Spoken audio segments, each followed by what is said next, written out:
When you read the New Testament, you ought to stop from time to time and really evaluate what's written, because the details given in the accounts aren't given for the show. They're given to inform you, but often, due to lack of understanding, we don't capture what is being said onto us. Let's go to the deliverance of the two demon-possessed men at Gadara. I know that only in the book of Matthew it mentions two. The other gospel accounts focus only on one of them, but there were two demon-possessed men. Each of them had a legion of demons, so there were between, let me say, 20,000, no, there were between like 10 to 20,000 demons over there. That's a lot. And those two men, they were haunting the environment. They were naked, screaming, cutting themselves, and they were making the place unsafe. And if you understand travel in ancient times, the roads were quite important. So if you have people at the roads being violent and causing harm, that's not good for business, because transportation has to happen on the road. It's not good for communication, so it's not good for politics, because letters and orders have to be transferred by the road. So it wasn't a good thing at all that those two men were haunting the community. So Christ came when he was on the lake of Galilee towards Gadara. There was a big storm. So there was resistance paranormally already. Christ spoke to the contention and it went away. When he arrived, the demon-possessed man came to him. So the demons were aware that the Lord was coming. They even recognized him as the Son of God. But Christ didn't play games with them. He commanded them to identify themselves and he cast them out. Now, the unclean spirits begged him to permit them to enter a herd of swine. Christ, whose Lord, permitted it. He being God, he can permit them to do such things. By the way, this is not for us to copy Jesus' behavior here. He is God. There are certain competences that only he is allowed to have. But okay, that's another subject. When you read the reaction of the local population, you become shocked. And there are many Bible commentaries out there in many languages, many Bible studies in which people try to figure out, why did the people reject Christ? First of all, Christ didn't even enter the community. He was at the coast. He never met those people. Those people never met him. And here's the thing, he dealt with a problem that was obviously haunting the community. Violence is a very dangerous thing. So people try to say, well, those people living over there were worshipping Jupiter or Zeus, so the pigs that were intended to be sacrificed to that god were gone, so people were upset because Christ offended their god. Oh yeah, I forgot to tell you, those herd of swine, when the demons entered them, they drowned themselves. The swine became self-destructive. Well, so there were two men, as you can read, the herdsmen, they went into town, and at the countryside they reported everything, and the whole community came to see what happened. So imagine this community saw the pigs floating around on the water. They saw the two demon-possessed men dressed and at their right mind. That's overwhelming. Now look at what happened. You go to Matthew 8, I believe it's verse 34, yes, verse 34. Behold, all the city came out to meet Jesus, and when they saw him, they begged him to leave their region. What? Okay, let's read that again. Behold, all the city came out to meet Jesus. So everyone came. That means the mayor, the elites, that means also the farmers. Everyone came to meet Jesus. So this was very big news. Everyone wanted to see this. And when they saw him, they begged him to leave the region. They didn't beg him to leave the city because Christ wasn't in their city. They want him out of the region. They want him gone completely. Okay, let's go to Mark chapter 5, verse 17. In the King James Version, it reads, and they began to pray him to depart out of their coast. Whoa, those people were quite serious. Then you go to Luke chapter 8, verses 37. There it reads, Then the whole multitude of the country of the gatherings round about besought him to depart from them, for they were taken with great fear. And he went up into the ship and returned back again. Hold on a minute. So the people were taken with great fear. Whoa, whoa, whoa. Let's stop over there and realize what's going on here. What you see here is that the gatherings operated in fear. When they witnessed the power of Christ, they became afraid. They were terrified. And in this fear, they wanted Christ to leave. Now understand this carefully. Anytime anyone operates in fear, they're operating in darkness. And anyone that operates in fear is literally fleeing from Christ. You get what I'm saying here? So what you are saying with your attitude when you operate in fear is, Christ, go away. Go away, Lord, I don't want you. That's what you're saying. Because to operate in fear means that you deny Christ. It means you don't trust him. It means you're accusing him of not being reliable. Just think about it. If you have a boss at work, and you are avoiding this boss, let's say there are more bosses because you have a bunch of managers. You avoid this boss, whether it's a male or female boss, doesn't matter. You avoid him or her. Why are you avoiding him or her? Because you don't feel safe around him or her. That means you're making plain, I don't trust that boss. I don't want to be around him or her. I don't feel safe around you. And the fact that you are consistent in avoiding that individual means that you stand behind your decision and your agreement that he or she is not reliable, that they're not safe. So anyone that operates in fear is denying Christ. Okay. Now look at the situation. There was violence haunting the community. Instead of people being relieved and overwhelmed with gladness that the violence was dealt with, they became afraid. And now the one that delivered them from the violence, they cast him out. Hold on a minute. Hold on a minute. Why didn't they cast out those two demon-possessed men? Oh, hold on a minute. Those two demon-possessed men were already out of the community, but they were still haunting the community. So the demons that possessed those men were stalking the community with negativity. That's what's going on. There may be more going on paranormally, but I've already spoken about that in previous videos, but I want to focus on this point here. So what it comes down to is that those worldly people preferred to be stalked and haunted by violence than to spend a few minutes in the presence of God.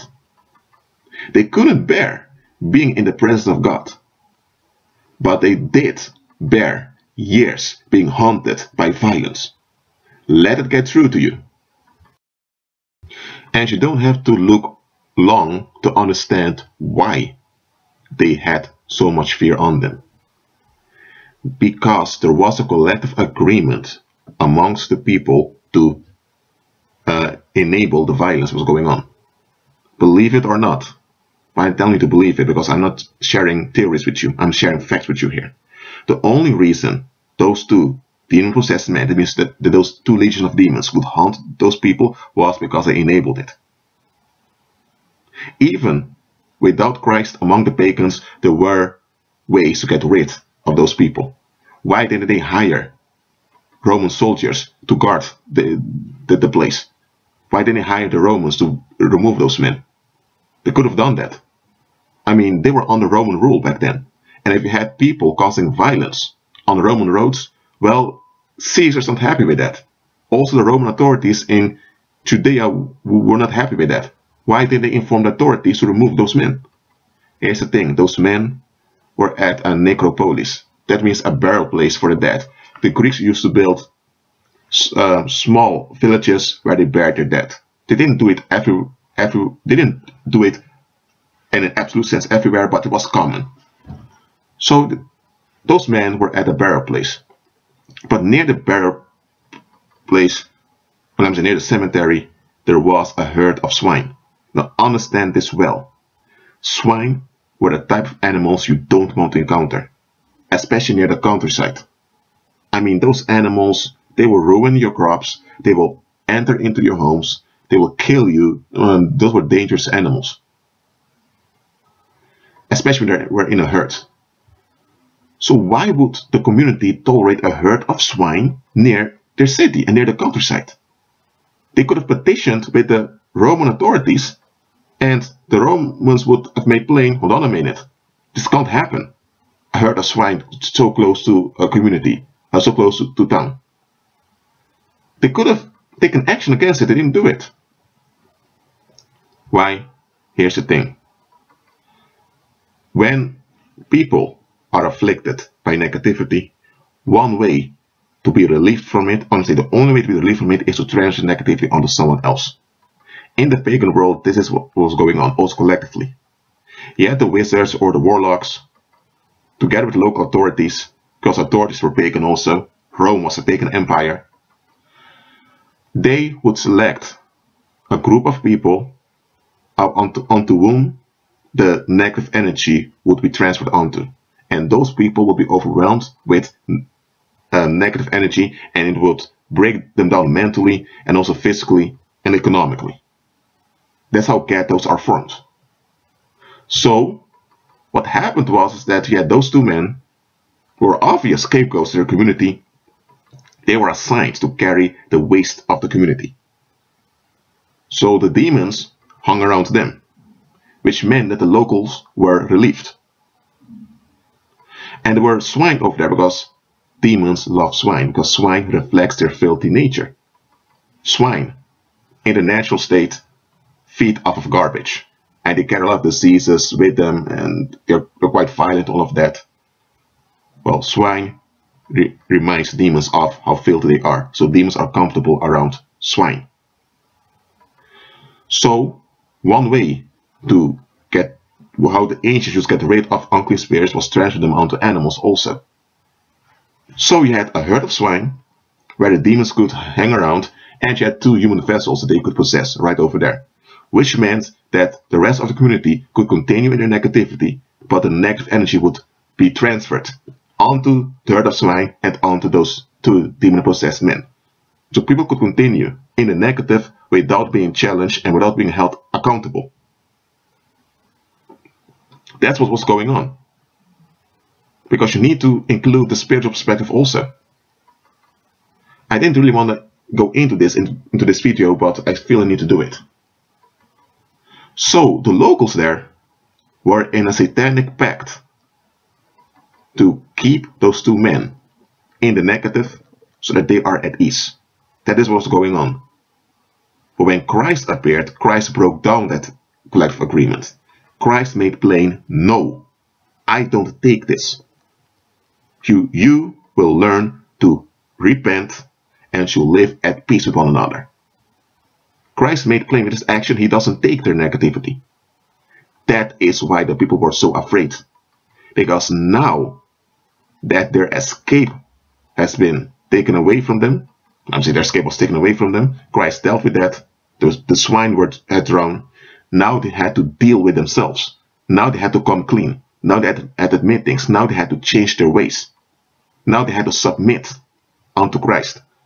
They didn't want to. Because remember, the locals continued in the negative and didn't even notice the ending of it because the bad energies were transferred elsewhere. That ease was gone. Now they had to live with one another. Now they had to face their rejection issues, their anger issues, their promiscuity issues, their marriage infidelities. Now they had to face all of the things that were going on. Now they had to look for deliverance. They couldn't anymore just look for relief. Now they had to look for the cure. And the cure meant they had to let go. And that's the thing that people didn't want to do. They didn't want to let go. So, what happened? Terrified as they were, they begged Christ to depart from them. They didn't become angry and tell him to leave because they were frightened. They knew he was powerful. They just begged him to leave them alone. And let me tell you, what happened there at Gadara is not something unique. Of course, that situation was unique. It will never repeat again. Those people are dead now. The environment has changed. Well, there are other cities built and all of that, but what happened there is not some exception to the rule. That is what commonly happens when the power of God is manifested. People resist it. People turn on it. Why? Because there is no safe place where you can remain negative, where the power of God is. Or let me say it like this. Under Christ's rule, there is no relief seeking. There's only real freedom. And there's no option to participate in real freedom. But relief seekers are only interested in relief. They don't want to participate. They don't want to be responsible. They just want things to work out externally for them on their terms, and they also have the reasons for what they will. There's no willing whatever you will under Christ's rule. So you're accountable for whatever you will, and you ought to be able to give to account what you will. People didn't want this. They wanted the darkness that Satan offered. What did Christ do? Christ departed from them. Does this mean that they had the right to refuse Christ? No. Christ saw their attitude and their wickedness, and Christ left an example for us. Remember, Christ cast out the devils. The demons knew their place. The demons didn't even dare to tell Christ to F off away from them. No. But those people, they were so-called bold enough to resist Christ. Christ could have dealt with them easily, but Christ left an example for us. He shook the dust off his feet and he moved on. And you know what? That community destroyed themselves by rejecting Christ. And you know what? That's the example Christ has left for us. There are times you just shake the dust off your feet and move on. I mean, come on now. So those people willingly preferred being haunted and stalked by violence, as long as they could will whatever they will and have the reasons for what they will. So they rather enable violence and harm on other people just to be at ease, than to have absolute justice where everyone is safe. What? You know what? I understand completely why Christ left and the disciples. One of the men that was delivered wanted to join Christ. Christ gave him a mission immediately. He became an evangelist. And he departed from that region. He didn't remain there. Look, some of you need to shake the dust off your feet. The people you think are going to change sooner or later, if you love them enough, are not going to change. Come on now. They prefer darkness, so they prefer violence. They prefer harm, sickness. They prefer death, oppression, above the absolute safety that comes from Christ. Come on now. Nobody in the right mind chooses that. Nobody has the right to choose that. Let me say it like that. Nobody has the so-called right, the so-called free will to choose that or to prefer that. Nobody has that right. They are in violation against Christ, violation against their fellow human beings, violation against nature, and violation against themselves. They're wrong, but they persist in being wrong. So they are contributing to danger. They are sustaining danger. So they've become dangerous. Christ left to give us an example. Shake the dust off your feet. You ought to be safe. God wants you to be safe, free from violence, free from oppression, so that you will walk in health and abundance and your renewed youth every day to glorify Christ. That is God's will for you. And how does this happen? You rely upon Christ because you walk in the power of the Holy Spirit. That is God's will for you. God's will is not, let me repeat, it's not God's will that you have to put up with the danger of those that persist in the negative. So when you shake dust off your feet, you're not letting them win. They're not winning because they can't win. They can't win agreeing against Christ. And Christ is the Lord. It's not possible. Christ wants you free from their danger. Because they'll pay for holding on to danger. There's no other way. But you ought to be free. Agree with Christ and be at peace.